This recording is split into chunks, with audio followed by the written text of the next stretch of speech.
اعوذ باللہ السمیع العلیم من الشیطان اللعین الرجیم بسم اللہ الرحمن الرحیم بہ نستعین وصلی اللہ علی سیدنا محمد وآل بیتہ الطاہرین اللہم صل علی محمد وآل محمد وعجل فرجہم ولو خیف علی بعض المسلمین وجب علیہ فإن اجضا وجب علی من یلیہ۔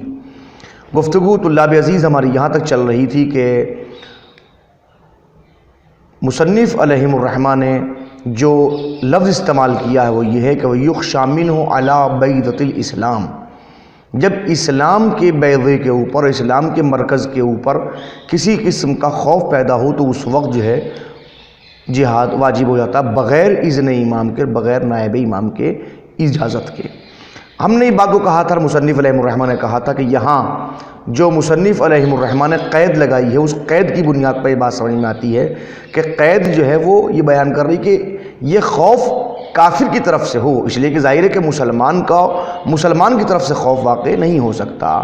لیکن اب اس بندل طرح آگے بڑھتے ہوئے کہا وَلَوْ خِيفَ عَلَى بَعْضِ الْمُسْلِمِينَ وَجَبَ عَلَيْهِ، اگر خوف تمام کے تمام مسلمانوں کو نہ ہوتے ہوئے بعض مسلمانوں کو خوف پیدا ہو رہا ہے تو جتنے مسلمانوں کو خوف پیدا ہو رہا ہے جہاد اتنوں کے اوپر واجب ہے۔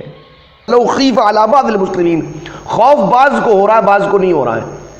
کوئی ایسا مسئلہ سامنے آیا کہ خوف بعض مسلمان کو ہوا، تمام مسلمان کو خوف نہیں ہوا، تو پھر کیا سب کے اوپر دفاع واجب ہے؟ کہ وجب علیہ، جس کو خوف ہے اسی کو واجب ہے، جس کو خوف ہو جائے اس کے اوپر واجب ہے کہ وہ اپنا دفاع کر لے۔ 100 میں سے 10 لوگوں کو خوف ہو رہا ہے، 10 لوگ اٹھیں گے اپنا دفاع کر لیں، دفاع ان کے اوپر واجب ہے۔ فَإِنْ أَجَزَا، اگر وہ بعض بھی عاجز ہو جائیں، وجب علی من یلیہ مساعدتہ، تو اب اس کے اوپر واجب ہے دفاع کرنا کہ جو اس کا مساعدہ کر سکتا ہے۔ فرض کیجئے مظفر نگر میں کچھ پریشانی ہو رہی ہے، ہم میرٹھ پہ رہتے ہیں اور آپ مظفر نگر کے مومنین فرض کیجئے وہ دفاع نہیں کر سکتے، عاجز آ گئے ہیں، تو اب میرٹھ میں جو قریب والے لوگ ہیں ان کے اوپر واجب ہے کہ مظفر نگر کے مومنین کی طرف سے دفاع کریں، دفاع، ڈیفینس، ٹھیک ہے۔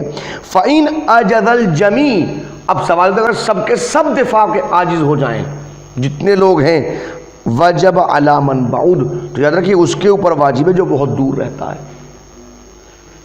فرض کیے صوبے میں یو پی میں پرابلم ہو رہی ہے، دہلی والوں پہ واجب ہے، دہلی والے نہیں کر سکتے تو مہاراشٹر والوں پہ واجب ہے، جتنا علا ماشاء اللہ۔ وَيَتَأَكَّدَ الْأَقْرَبُ فَالْأَقْرَبُ کِفَایَةً، اور تاکید قریب سے قریب تر کے لیے ہوگی، زیادہ جتنا قریب ہے اس کے اوپر ہے، دوسروں پہ نہیں، بعید والوں کے اوپر ہے، اس پہ نہیں، پھر اور قریب والے اس کے اوپر شامل ہے، پھر اور شریف، دائرہ آہستہ آہستہ بڑھتا چلا جائے گا، مگر کیسا ہوگا؟ بعنوان کفایتاً، یعنی کہ یہ واجب عینی نہیں ہوگا، یہ واجب کفائی ہے، لہذا جو کوئی بھی ایک اٹھ کے ان کی مدد کر دے، دفاع کر دے ان کی طرف سے، باقی اور سے ساکت ہو جائے گا۔ بات واضح ہوئی؟ وَيَشْتَرِطُ فِي مَنْ يَجِبُ عَلَيْهِ الْجِهَادُ بِالْمَعْنَى الْأَوَّلِ، اور شرط لگائی گئی ہے اس بار ان افراد کے لیے کہ جن کے اوپر جہاد واجب ہے، مگر جہاد کون سا؟ پھر بار بار کہہ رہے ہیں مصنف نے شرط لگائی بالمعنی الاول، معنی اول کے لیے، یعنی کہ جہاد ابتدائی، جہاں کوئی انسان حملہ آور ہو، جہاں ایک کام کر رہا ہو تو جہاد ابتدائی کے لیے واجب ہے۔ شرط کس بات کی؟ البلوغ، کہ پہلے وہ بالغ ہو، بچوں کے اوپر جہاد ابتدائی نہیں ہے۔ والعقل، عقل مند ہو، دیوانوں کے اوپر جو ہے یہ جہاد ابتدائی واجب نہیں ہے۔ والحریہ، آزاد ہو، غلام کے اوپر جہاد ابتدائی واجب نہیں ہے۔ والبصر، اندھا نہ ہو، دیکھنے والا ہو، اس کے اوپر جہاد ابتدائی واجب ہے۔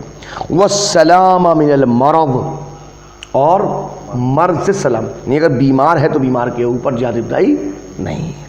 المانع من الرکوب والعدو، اب مرض سے مراد کون سا ہے؟ مرض کیسا؟ کس قسم کا مرض؟ کہ مرض ایسا کہ جو انسان کو سوار ہونے سے منع کر رہا ہو۔ بھئی چونکہ گزشتہ زمانے میں گھوڑے پر سوار ہو کے جنگ میں جایا کرتے تھے، یا ایک اونٹ پر سوار ہو کے، یا ہاتھی پر سوار ہو کے، اب انسان کو ایسے مجبور اتنا مریض ہے کہ وہ سوار نہیں ہو سکتا، تو اب اس کے اوپر جو ہے وہ اس کو ہو گیا، ٹھیک ہے نا۔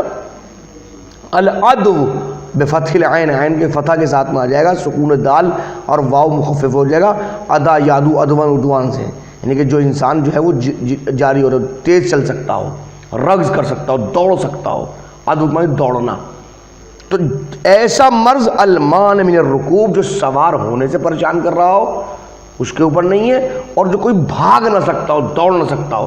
اب بھاگنے کا مطلب یہ نہیں کہ جنگ سے بھاگ رہے ہیں، نہیں، جنگ کے لیے بھی تو بھاگا جاتا ہے، دوڑا جاتا ہے. تو آپ اگر کوئی ایسا تو اس کے اوپر نہیں ہے. والعرج، اور ایسے ہی جو ہے وہ عرج بھی. عرج کسے کہتے ہیں؟ عرج کا مطلب کیا ہوتا ہے؟ یعنی کہ کسی انسان کے کوئی ایک پاؤں فرض کیجئے جو ہے وہ خراب ہو گیا ہو، اسے کہتے ہیں عرج. لنگڑا، ہاں اپاہج، لولا لنگڑا، ٹھیک ہے نا، جو بھی کوئی بھائی ہے.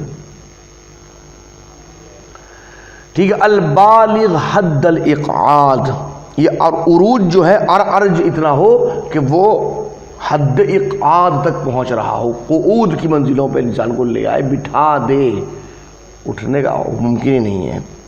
او الموجب لمشقہ فی السعی، یا یہ کہ انسان کو اتنی زیادہ مشقت کا مرحلہ ہو کہ سعی نہیں کر سکتا، وہ آگے بھی چل نہیں سکتا. ٹھیک ہے نا. تو اگر کسی انسان کے اندر اتنا زیادہ لولا لنگڑا پن ہے، یہ کہ وہ انسان جو اتنی مشقت برداشت نہیں کر سکتا، تو اس کے اوپر سے جہاد ساقط ہے. ٹھیک ہے. فی السعی لا تتحمل عادہ، مگر مشقت اتنی کہ جو عادتاً برداشت نہ کر سکتا ہو. وفی حکم ہی الشیخوخہ، اور اسی کے حکم میں، کس کے؟ یعنی کہ مرد کے حکم میں جو ہے وہ بڑھاپا بھی ہے. شیخوخہ، شیخ بوڑھے کو کہتے ہیں، شیخوں نے بڑھاپا. المانع من القیام بہ، ایسا بڑھاپا کہ جو انسان کو جہاد سے قیام کے اوپر مانع ہو جائے. ٹھیک ہے. والفقر، اور انسان فقیر ہونا، محتاج ہونا، یہ بھی جہاد سے مانع ہے. شرط ہے کہ انسان سلامت رہے فقر سے بھی. الموجب للعجز عن نفقته ونفقة عیاله وطریقه وثمن سلاحه. فقر سے مراد کہاں؟ فقر کہاں کے لیے؟ کہ فقر مراد یہ ان چیزیں جو انسان عاجز ہو اپنے نفقے سے، اپنا نفقہ ہی اس کے پاس میں نہیں ہے. جہاد کے لیے جاؤ، اسلام کہتا نہیں، پہلے اپنے پیٹ کے لیے کوشش کرو. وَنَفَقَةُ عَيَالِهِ، اہل و عیال کا نفقہ اس کے اوپر واجب ہے. اس کے لیے ضروری کہ وہ جہاد بنی، پہلے وہ اپنے اولاد کو نفقہ لے کے لا کے دے گا. وَطَرِيقِ ہی، جہاد فرض کیے 100 کلومیٹر دور کے بعد میں جانا ہے، وہ کیسے پہنچے گا وہاں تک؟ پہنچنے ضروری ہے کہ پہلے وہ اس شکل میں اختیار کرے. ٹھیک ہے نا. وَالثَّمَنُ سِلَاحِ، اور ایسے اس کے پاس میں اتنا پیسہ ہونا چاہیے کہ وہ اسلحہ خرید سکتا ہو، اس کی قیمت اس کے پاس میں ہو. اب فرض کی تلوار خریدنے کی قوت نہیں ہے، جائیے جہاد کرنے، جہاد. بات واضح ہو گئی. اب یہاں تو ہو جائے کہ ان چیزوں کو سامنے رکھنے کے بعد معلوم ہو سکتا ہے کہ نوعیت کیا ہے. فلا یجب علی الصبی والمجنون مطلقاً، یا تو اب نہ بچے کے اوپر نہ مجنون کے اوپر مطلقاً جہاد نہیں ہے. ولا علی العبد، نہ کسی غلام کے اوپر ہے. وان کان مبعضا، چاہے وہ غلام مبعض ہی کیوں نہ ہو، یعنی عبد مبعض کیوں نہ ہو، جس کو بعض وہ خرید لیا گیا، بعض رہ گیا ہے. ٹھیک ہے نا. ولا علی الاعمى، ولا الاعمى، اور نہ ہی اندھے کے اوپر جہاد ہے. وان وجد قائدا ومطیہ، اگرچہ اس منزل کے اوپر کوئی وہ بہمان قائد ہی کیوں نہ ہو.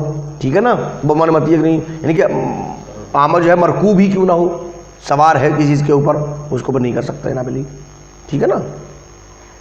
بہمان قائد ہی کیوں نہ لے گئے اس کو، بہمان مطیہ کیوں نہ لے گئے، اس کو سوار کر کے لے گئے، تب بھی اس کے اوپر نہیں ہے. وقضا علی عارج، ایسے عارج کے اوپر بھی نہیں ہے. آپ سب اٹھا کے بٹھا دیے، چلو جہاد میں چلو، تم دیکھ کے بتاتے رہنا، نہیں، اس جانا بھی واجب نہیں ہے. وَكَانَ عَلَيْهِ أَن يُذَكِّرَ الذُّكُورِيَّةَ، وَكَانَ، اب شہید ساری کریں، وَكَانَ عَلَيْهِ، اور واجب تھا شہید اول کے اوپر کہ یہاں پر ذکر کرتے ذکوریت کا بھی، کہ جہاد مرد کے اوپر ہے. ٹھیک ہے نا. فَإِنَّهَا شَرْطٌ، اس لیے کہ یہ ذکوریت بھی شرط جہاد ہے. فَلَا يَجِبُ عَلَى الْمَرْأَةِ، عورت کے اوپر جہاد نہیں ہے. تھا ضروری تھا کہ کہتے ذکر کرتے، لیکن نہیں کیا. کیوں نہیں کیا؟ مزید گفتگو انشاءاللہ بعد میں. وصلی اللہ علی محمد وآل بیتہ الطاہرین.